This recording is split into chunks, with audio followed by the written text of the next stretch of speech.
మనం కౌటిల్య అర్థశాస్త్రంలో 4వ అధికారంలో అధ్యాయం 6 గురించి తెలుసుకోబోతున్నాం. అందులో ప్రకరణం 81 అనుమానించబడిన వారిని వస్తువులతోనూ సమయములలోనూ పట్టుకొనుట.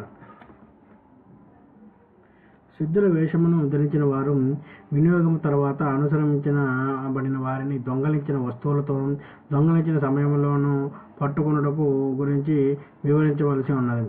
క్షీణించిన దయా కుటుంబదారుల కలవాడు, స్వల్పముగు వేతనము కలవాడు, తన దేశము, జాతి, గోత్రమును, నామవృత్తులను గురించి నిజము చెప్పినవాడు, తన వృత్తిని, పనిని దాచువాడు, మాంసమందును, మద్యమందును, భక్ష్యమునందును, భోజనమునందును, గంధమాల్య వస్త్ర విషయమునందును అత్యాసక్తి కలవాడు, అపరిమితముగా ఖర్చు పెట్టువాడు, జారత్వమునకు, జోదమునకు, మందమునకు పశువుడైన వాడు, సదా ఇల్లు విడిచి ప్రయాణము చేయించువాడు, ఇక్కడ ఉండినది ఎక్కడిది వెళ్ళినది తెలియపరిచినవాడు, ఎవరు లేని ప్రదేశముందు గాని, అడవులలో గాని, ఇంటి తోటలలో గాని ఆ వేళలోనూ సంచరించిన వాడు, రహస్య ప్రదేశములందు గాని, దొంగతనములో గాని, వీలైన ప్రదేశములందు గాని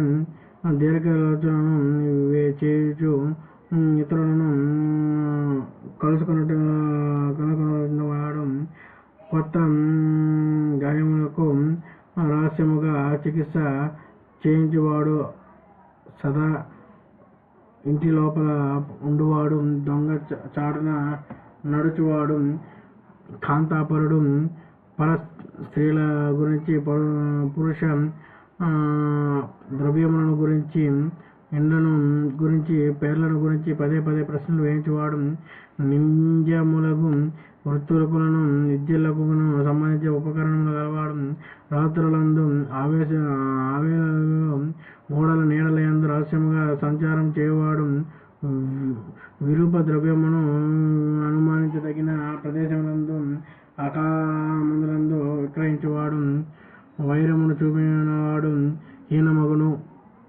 పని చేయనివాడు, హీనజాతికి చెందినవాడు, తన రూపమును దాచుకొనుటవాడు, సన్యాసి కాకపోయినను సన్యాసి వేషం ధరించినవాడు, సన్యాసి అయినను విభిన్న వేషమును ధరించేవాడు, ఇంతకు పూర్వము నేరము చేసినవాడు, స్వల్క కర్మలచే ఎవరుగుట్ట బయటపడిన అట్టివాడు, నాగరికుని గాని మహమ్మత్తును గాని సూచించిన వెంటనే దాగుకొనువాడు, పరిగెత్తువాడు, ఊపిరి పీల్చక కూర్చుండేవాడు, ఆవేదన వాడు, శుష్కరించినట్టు మారినట్టు స్వరము ముఖవర్ణములకు గలవాడు, శాస్త్ర హస్తములకు గుంపులను చూడగానే భయపడువాడు, ఇట్టివారు కూతులనియు, దొంగలనియు, నిధి నిక్షేపములనియు అపహరించిన గాని, శత్రువులు అనుసరించిన గాని రహస్యముగా